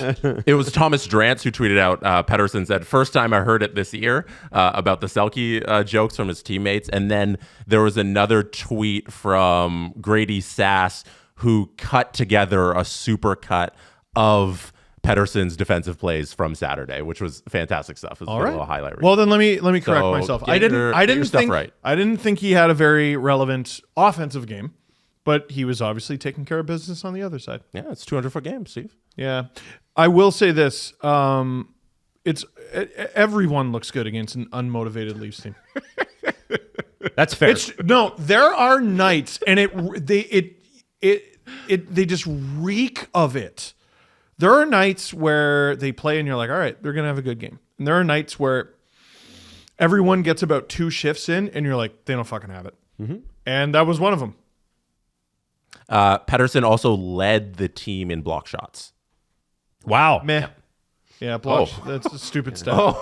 It's a stupid. It's only relevant when Tanev does it. You don't see it often from Pettersson, which I think is an important note here. This isn't the biggest strength of his game. He's good at blocked passes. If you look at the numbers, he's always amongst the top of the league in forwards, in blocked passes. But playing this type of Barkov hockey isn't Pettersson's wheelhouse, and I think having all of the controversy in Vancouver, he seemed extra motivated on Saturday night, and he played a great game. So I just want to shout out Pettersson for that because he did not get love in the LFR. Okay, that's it. No, I'm just looking at the supercut. It's pretty cool, right? Of the plays, he's just the hardest working player in every battle. Yeah, and it's like you said, and the Leafs just set a nice low bar for him. It was a nice low bar. It's a good dig at the Leafs. Shout out everyone who paid $1,000 to be there on Saturday. Look at that one. Quinn Hughes, unbelievable. Dude deserves some heart love. Did you see that steal by Pettersson? That was bumble beautiful. fucking the puck around the ice. Bumble fuck. Adam, what's up next? Well, look at that steal. Okay, so I do want to talk Cutter Gauthier. Oh my god, you guys stink. Oh Pettersson, come away with that one. Yeah, see, they're watching the thing that you guys can't see or Sorry. hear what the Steve and Jesse are watching. It's good stuff. So Cutter Gauthier had the best of times and the worst of times, but in the opposite order. Right? He had the worst of times, first of times, and then the second game, best of times. He kind of had like the John Tavares weekend because he went to the team that he spurned, got his ass kicked, and then the next game, I know Tavares scored at least one goal in that Buffalo game. Yeah. Gauthier got 2 against Carolina. So Gauthier gets the booze raining down on him. He gets Travis Konechny saying, "I'll fight you." And weirdly didn't fight him. Yeah, weird. That's so weird. Why? Man, that's so consistently a theme. And I think Travis Konechny knew that. That's why he said it. And then he scored the OT winner against a very good Carolina team on the second half of a back-to-back. And by the way, Lucas Dostal is so unbelievably good. It's crazy. He had a great game. Dude. But I think, guys, I've been beating this drum on my own for a bit, and I just want to take a moment to do it again. Can I? Do it. I think, and I want respond to me here. This isn't me just going alone. No. All right. I think it's so interesting how the Flyers organization weaponized their fans against this guy. Oh yeah. Because if you remember when the trade happened, and it was a very mediocre trade, and I'm from Toronto, I'm used to players not wanting to play here. Maybe less so in hockey, but in basketball and baseball, I mean, look at the Chase this winter. What a fucking joke. And I look at this and I understand what it's like to be spurned. I understand what it's like to guys like, I want to get the hell out of here. Like, don't ask me about David Wells. I don't like that guy. Sure. You know what I mean? The Flyers made, when this guy requested a trade, which he's allowed to do, the Flyers made a mediocre trade. Jamie Drysdale is fine. Jamie Drysdale's not going to be anything that what Cutter Gauthier will be, right? Probably not. Right. And so instead of taking their time and making a really good trade, they made a flash trade, got Jamie Drysdale, hasn't helped them much. Later on that season, they bumble the playoffs, right? Just, we have the playoffs, but we're going to... They should have made it. They should have made it. And so what's hilarious they had is... goaltending. No. Right. And whose fault is that? And they still have The no Russian goaltending. government. And whose fault is that? Yeah, it's also the Russian government. Keith Jones and Danny the Briere. Canadian government. Well, the people, it was their own fault. They shouldn't say the Canadian government. The goalie got charged with a crime. Yeah. Let's It's say what it is. Yeah. And you know what's crazy about that is they knew that was coming for months. Well, They knew that was coming for months. That was insane. They knew that was coming for months. Yeah. And last year, they had a criminal in the Russian government. It was bad. and they didn't have Fedotov or Fedotov, depending upon what broadcast you're watching. Mm-hmm. And guess what? Fedotov hasn't made a lick of a difference. Philadelphia is a goalie graveyard. That's besides the point. Keith Jones and Danny Briere, the second that trade was made, they went on camera and they said two things. First off, we had to make this deal. Cutter asked for it, and he broke up with me at the altar in front of my mom and dad. Damn. That's what they kept saying. He wouldn't even return our phone calls. Now, the Flyers fans, and I know you're not going to like me for this, and I'm sure Dave and Zippy in the afternoon are going to take this clip and use this on their local sports station. No, Cuz and Chunas. Well, I don't know if Cuz and Chunas are going to use David this. Zippy. But I think it's hilarious that Flyers fans don't understand why people don't want to play there. By the way, Flyers fans, it's not you. I'm not blaming you. I think it's plainly right in front of you. I don't think they misunderstand. I think they know. I don't think they know. No, I think they know, and they. So what do you think it is? What do you think I'm going to say? Fuck you. No, it's not. No. Sorry. What do I think it is with their fans? That's what. It's not that. What? The reason that people don't want to play for the Flyers is the head coach. The reason that Cutter Gauthier wanted out of Philadelphia is the head coach. So he went to the Ducks? Anywhere else. Look at how it's so funny. It's so funny that Flyers fans will be like, Cutter Gauthier, what a loser, didn't want to play here. And then complain about Matvei Michkov getting benched, getting dressed and playing 9 minutes.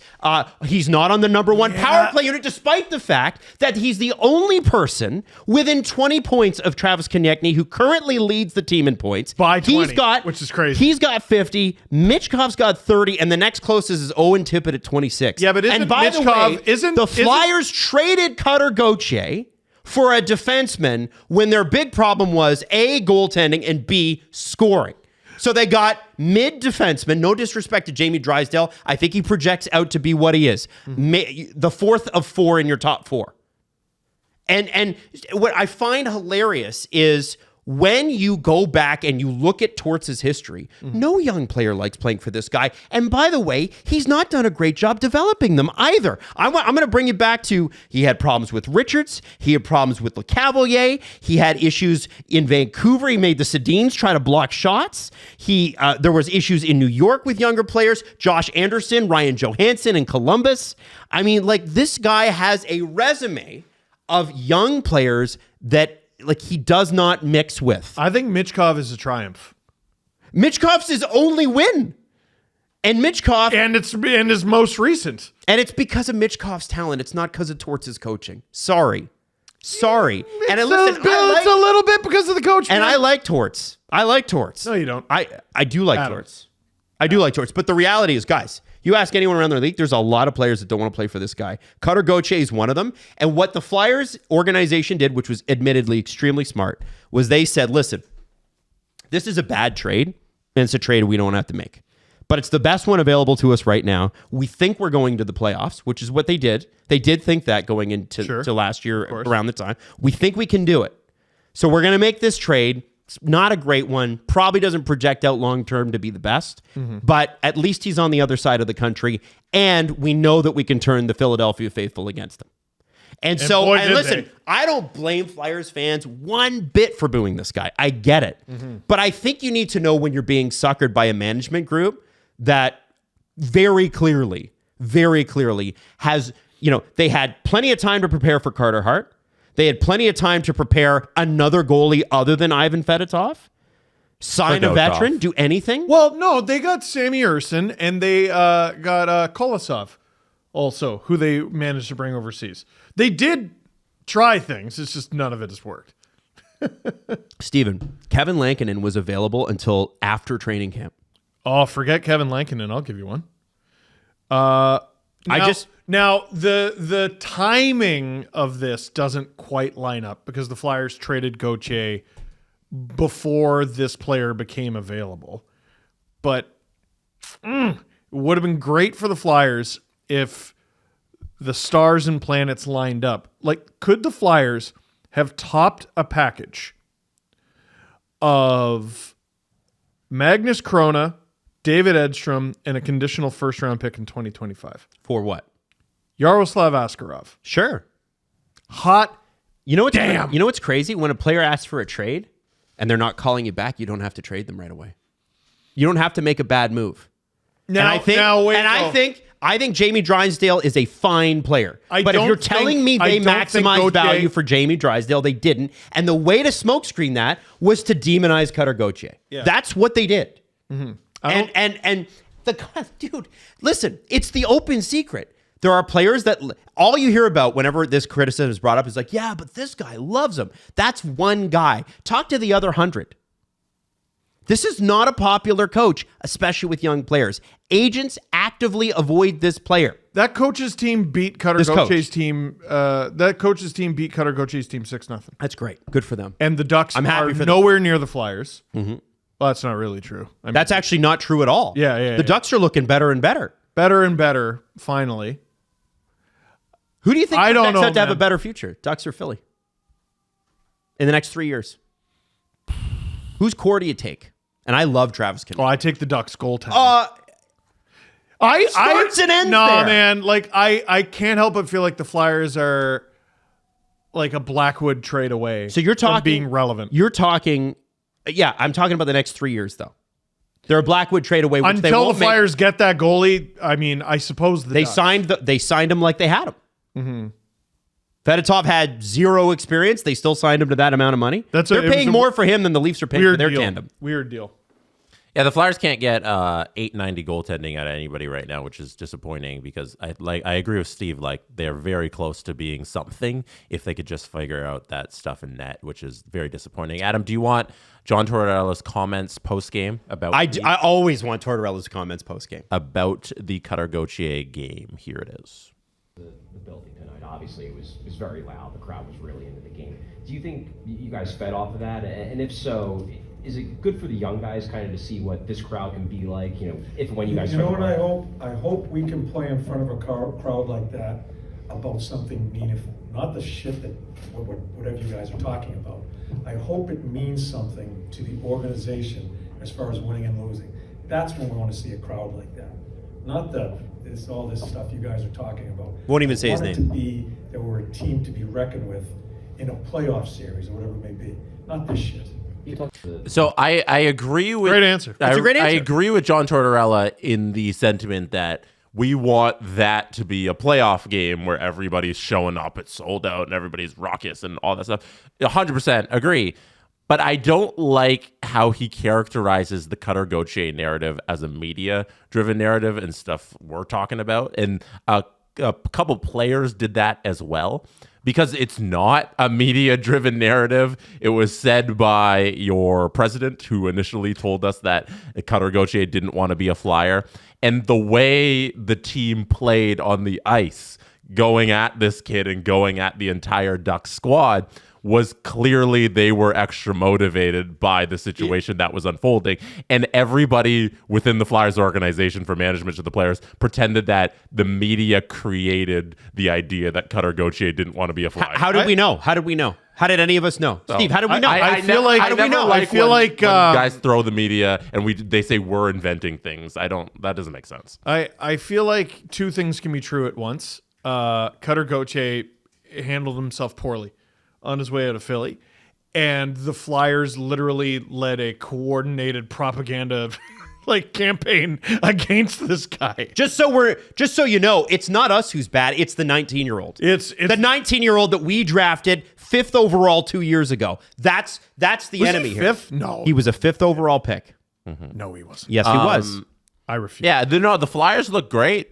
They did. They were extra motivated because of the Cutter Gauthier thing. I think it was cool, and I don't know why he has to downplay it and say it's stuff we're talking about. I think you guys in the locker room were talking about it too, Philadelphia Flyers. Yeah, why Travis Konecny? Why is Travis Konecny challenging him to a fight if it's Cutter Gauthier? For no reason. Travis Konecny did that for no reason. Konecny has 50 points. Gauthier's got 20. That's a trade the Ducks take. He's tied for 4th on the Ducks in scoring. By the way, in Philadelphia too, and I found this interesting.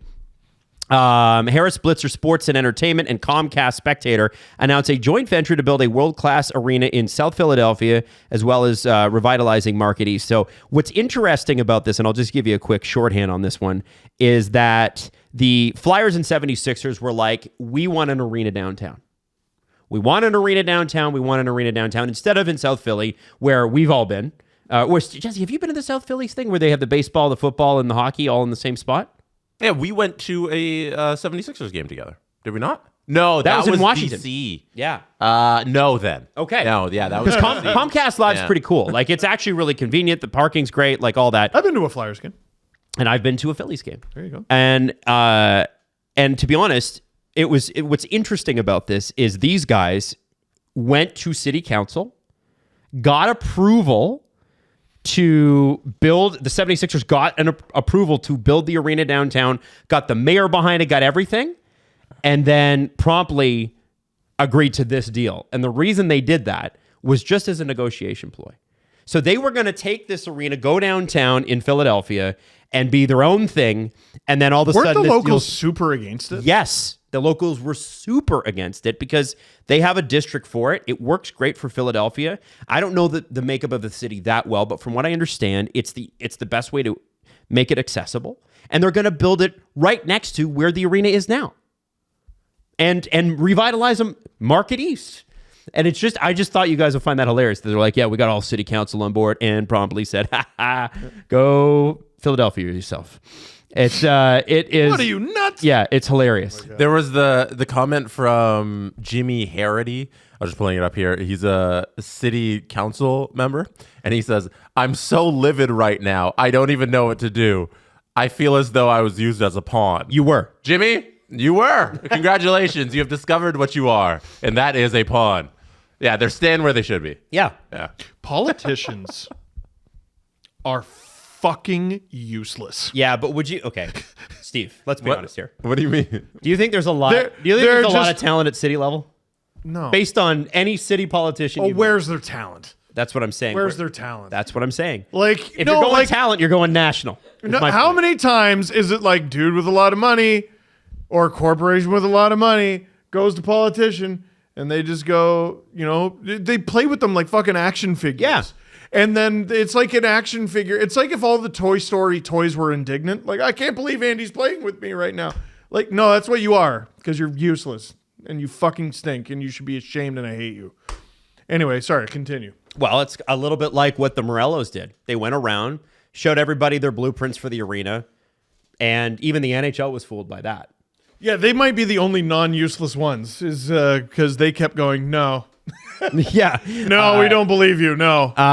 Now, It's so with the deal is it's very funny because when they announced the like revitalization of where everything is now, they left a space for the basketball/hockey arena, and then they weren't agreeing. They're like, "Oh, we're gonna move," and then eventually they're like, "Yeah, you know that piece where we left out for the basketball arena? That's exactly where it's going." So you are now on record giving approval to something none of the citizens wanted. and that was never a plan, by the way. And now you don't even get that. So you don't even get the friggin' corporate stroke job that you thought you were going to get. Looks good on you.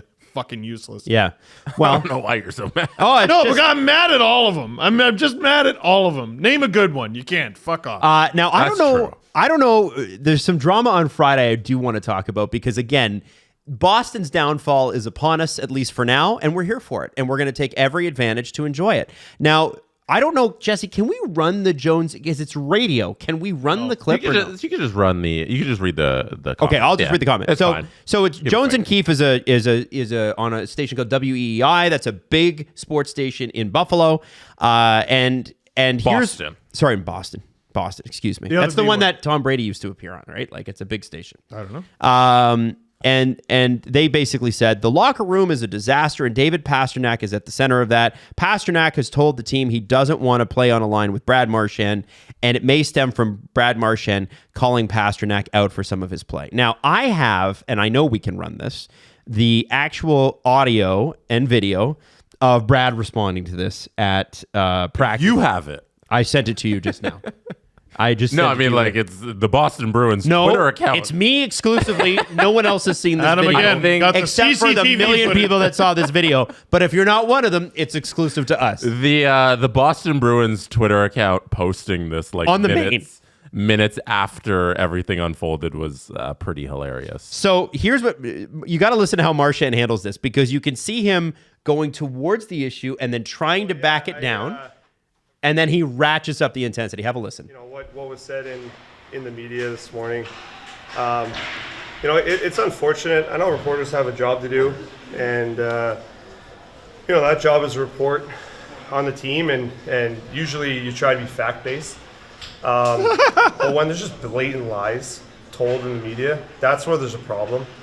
And the fact that this guy has a platform and he's just making stuff up is embarrassing.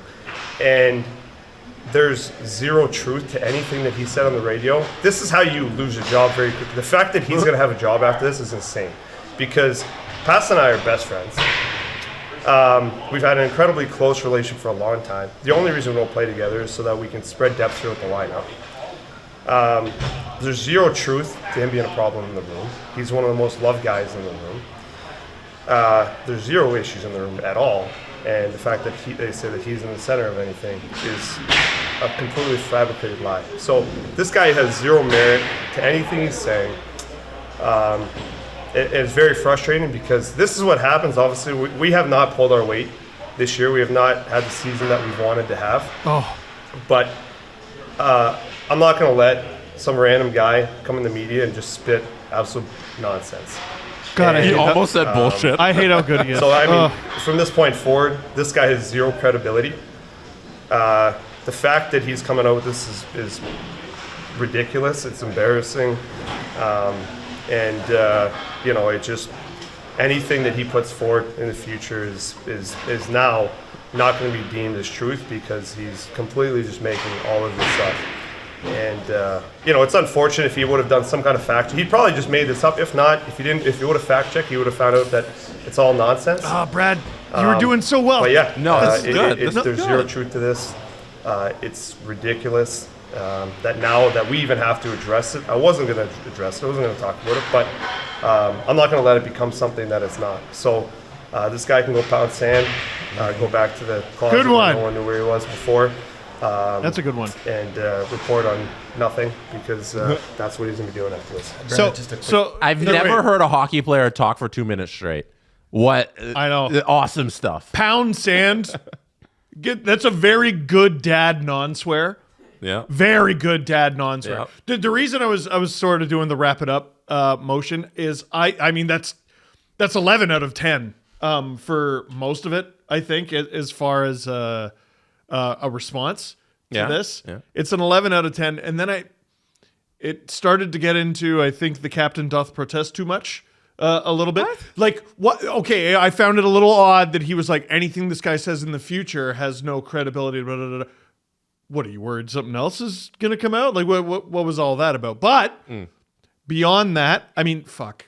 That's a captain. Yeah, I think you're missing a little. You're missing the forest for the trees a little bit there. You think? I don't know if that's. I think Brad took it too far when he said that. Because yeah, absolutely. I agree with Steve. And the reason I say that is only because he's like, Brad is literally like, okay, you're gonna mess with me. I'm gonna tell Bruins fans to never listen to you, and you'll never be right about anything ever again in your entire career. Yeah, that's what he's insinuating. And should be fired.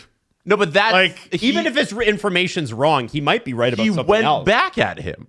Like he's supposed to go to 12, you know, because the guy went at 12 at him, and he's coming back at him, and all of this stuff. Like obviously, because this is the same dude who had the Jim Montgomery report before everybody. He was hours early. Oh, the host, the same guy on WEEI who said this about Marchand and Pastrnak had Montgomery.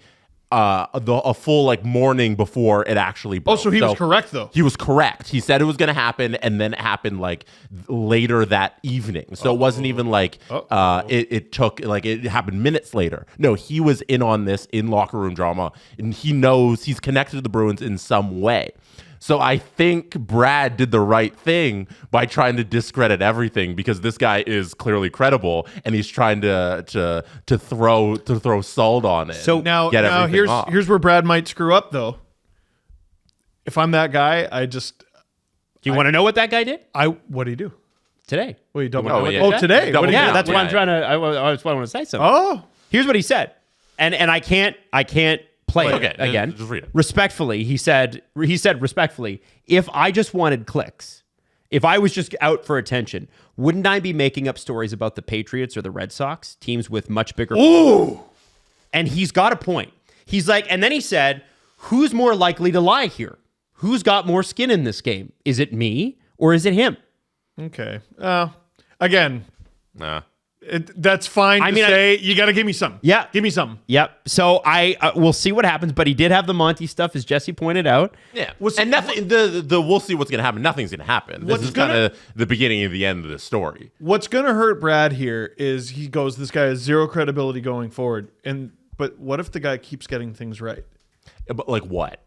Well, I don't know. I don't know enough about the You guy. can't get this right. Well, you can't prove that unless they he don't does. like each other, because these two individuals will always be like, no, we like each other. So Yeah. like, there's nothing to prove here, Yeah. unless he breaks a trade. But even then, it's like, that's not. Yeah. You're not proving anything. It's kind of a, okay, it's a he said, she said situation, and will always be that. That's why I'm like, this is the beginning of the end of the story. Well, I appreciate both guys, kind of. Like, I don't think he just made it up. But I appreciate him not backing down, and I appreciate Marchand being a captain and sticking up for his friend and the whole room. 100%. And putting it, he somehow found a way to put it back on him. Like, the reason this stuff is getting said is because we're not holding up our end of the bargain. 10 out of 10. When he said 10 that, out of I was 10. like, That's okay, accountability. There's somebody who knows what to say. My we've been kingdom struggling for this season. locker room accountability. Because the Leafs version of that would have been they're not available for comment. Or if somebody did come out, they'd be like, yeah, it's just you guys. Yeah, I always hate when the Leafs do that. They would say, You we're guys. not talking about that stuff. Whatever you guys are talking about, we're not. You talking about guys. that. You guys. That's exactly what they would say. It's like what Torts did with the Flyers meeting. Oh, you guys. Shut after down. after Jones and Briere are on the pregame broadcast with Cutter coaching. Yeah. Stop. No, this was incredible. I think the talking for 2 minutes about this. Well, the whole clip's like 3:40. So Yeah. him going off on this and being long-winded in this answer, I think was so cool to see somebody respond to it directly. Yeah, It was great. Just, now, my kingdom. Now, there's one last thing I want to do. I was going to play the Daniel Sprong clip, but I'm not going to.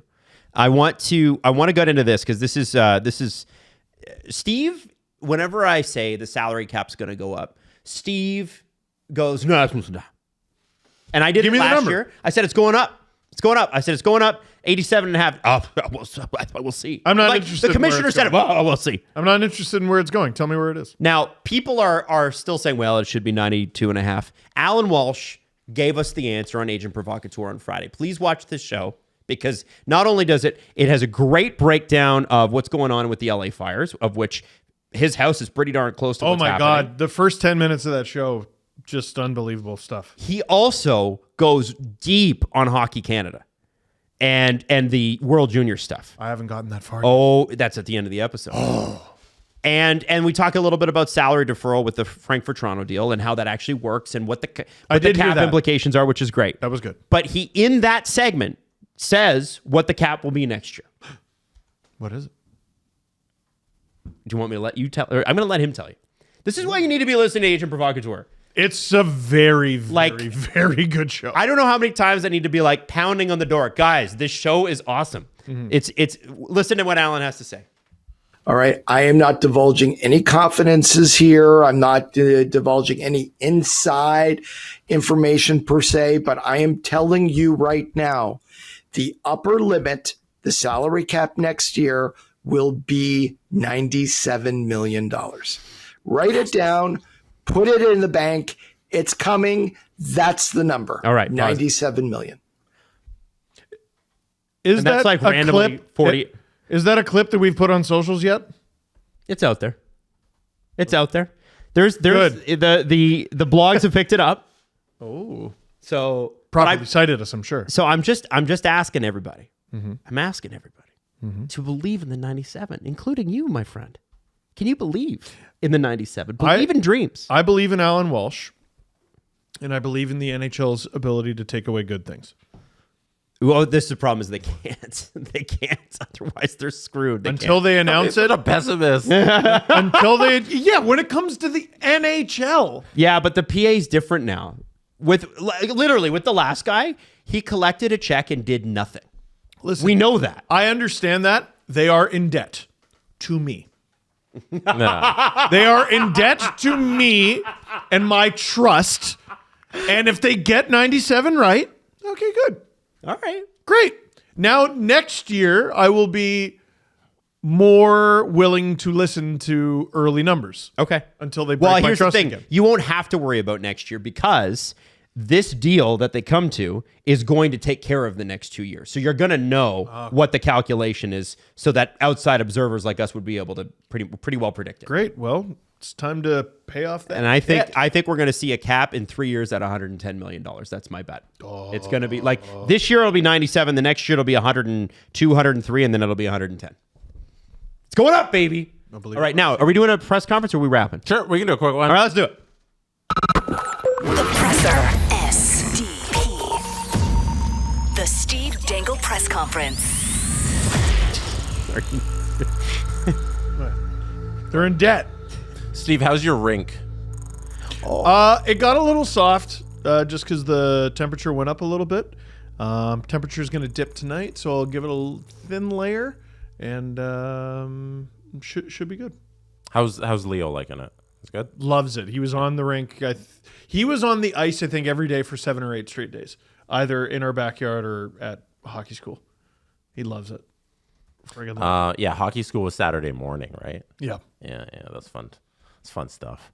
He's like, Daddy, I'm doing my inside edges because he skates on his left inside edge and his right outside for some reason. And I keep going, nobody, inside, and then every time he does it, he's like, look. And I'm like, no, listen to your coaches. But he goes and looks into the stands and goes, look, I'm doing it. I love him.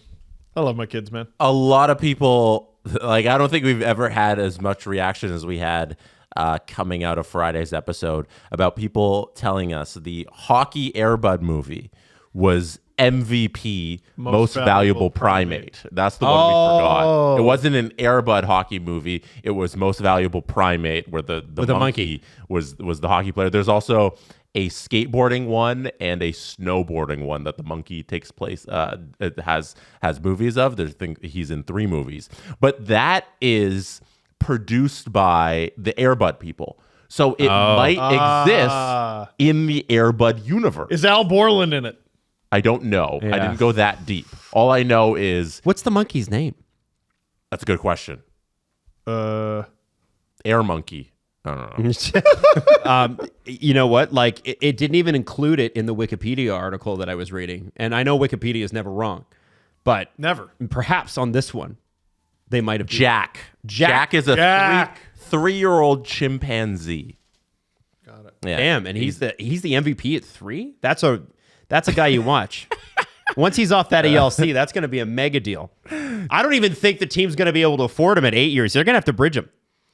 Jack is the subject of an experiment involving sign language performed by Dr. Kendall at San Pablo University in San Diego. And then Kendall's going to lose research.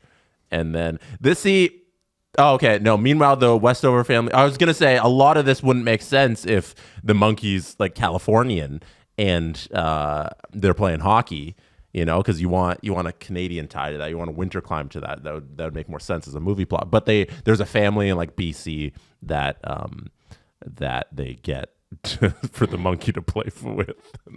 There's a whole backstory there. Got it. Yeah. And they qualify for the Harvest Cup final in Vancouver against the Calgary Polar Bears. And Jack eventually wins. Wouldn't every The Calgary Polar Bears, I like that. Wouldn't every hit be high? Yeah. He's like, what, 3'5"? Yeah. Like, how tall is this player? It's a monkey. It's the chimpanzee. It's quite small. Now, would you allow a 6'8" gorilla to play? A gorilla? A lot of people also pointed out, which I think was a fascinating stuff, the strike zone of the dog. How the hell does that work? Super small. Small. Like it's a cheat code.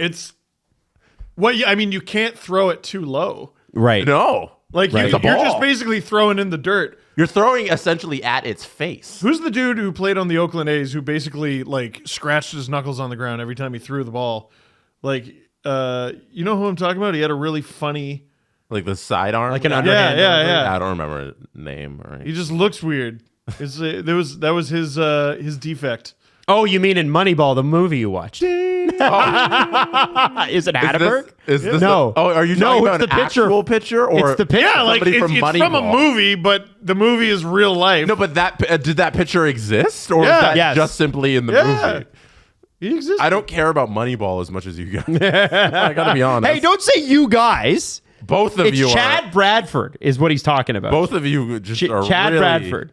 Really into Moneyball. That's his name, Chad Bradford, with the weird delivery. You're kidding. No, that's his name, Chad Bradford. Yeah.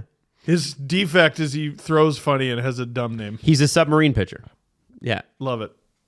Well, I found that funny about that movie because like one of the best Oakland A's of all time had a weird delivery, and it's Dennis Eckersley.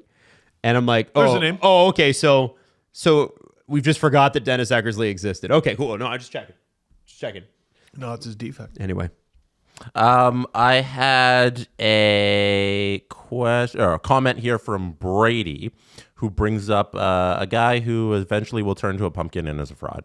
The Jesse Blake Helle challenge has taken a shocking turn.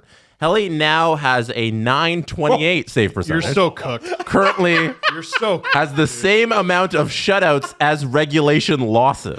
So cooked. The half-season Good award Lord. projection has him with 16 of 16 first-place votes, I assume, for the He's going to Vezina. win the Vezina. Any thoughts? I'm saying, yeah, you can win a Vezina with Jesse. a 919. Jesse, I need you to understand. Connor Hellebuck, after you said he wouldn't hit 920, is currently having one of the best regular seasons of probably the last like 20 years. Yeah, like Mika For a goalie. Kiprusoff level. Carey Price, I would Carey say. Price, yeah, His but last- like yeah. compared to even the rest of the league, right? Because save percentages are like, I don't know what Carey Price's save percentage was the year he won the Hart, but relative to the league, Hellebuck's 928 is probably better than Price's when he won MVP. That is a very good question. We should check that at some point. Like, how far ahead of the pace is Hellebuck in comparison to how far ahead was Carey Price? His save percentage the year he won the goodness. He was the year crazy. He won the Hart and Vezina and Jennings and Pearson was a 933 933 in how many games? in 66 starts. That's Holy shit! unreal. Not but league average was like what, 911, 912? Right? I don't So know actually what it would have been. Hellebuck is now a 928 when league average I think is around 905, 904, 903. So how Something many like that. Dude, how many percentage are you above the mean? he is, but to even the fact we're even having this conversation that they're somewhat comparable. Oh, Jesse, you're cooked. I don't even remember, like, what was the bet? I just thought he wouldn't have a save percentage over 920 because if you look at the history of goaltending, it is very hard to have 3 consecutive seasons of a 920 and above, and he's done it the last 2 seasons. And it's only like in the last 20 years, it's been like Brodeur's done it, Waugh's done it, Price has done it, and like that's it amongst the list. And I didn't think that Hellebuck would enter that category this season. So I took a bet on him not having a 920 this season. And he's gone out and had a 928 and has one of the best goaltender performances since like Carey Price. Of like the Cap era, like it's on one hand you can count the better seasons. It's probably like Price. It might be one finger. Yeah. Yep. Going Hellebuck. Carey Price, we always, whenever bring him up, it's a travesty. He only got 1 Vezina.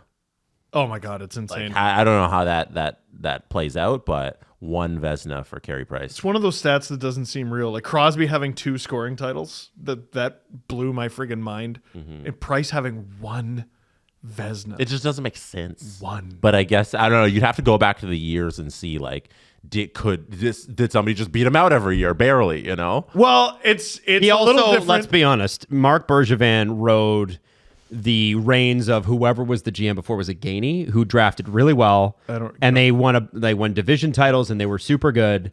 And then around 2015, 2016, it all kind of fell off. And Carey Price, had he had a better team in front of him, I think would have won more. You'd have to go back and look. I mean, the most egregious one, bless the guy, I don't want to pick on him, Jim Carrey, the net detective, winning, I think it was the 96 Vezina. Nope. Not close.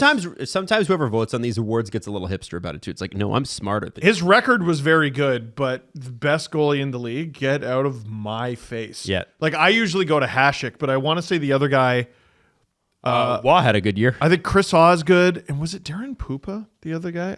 He wasn't. No, back then it would have been like Mike Vernon. You could argue because Osgood wasn't even the starter in Detroit until '98. You could argue Carey shouldn't have even been nominated. And he won. Yeah. Stop. Yeah. You know, what are we doing? There you go. All right. So are we? That's it. Anything else? No. That's it. That's it. Oh. Cool. Do you have anything to add, Steve? Nope. Coburg.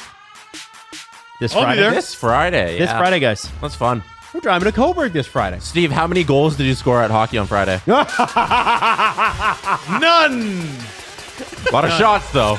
A lot of shots. The Steve Dangle Podcast. Follow the guys on Twitter at Steve_Dangle, at Adam WYLDE, and at Jesse Blake. Connection complete.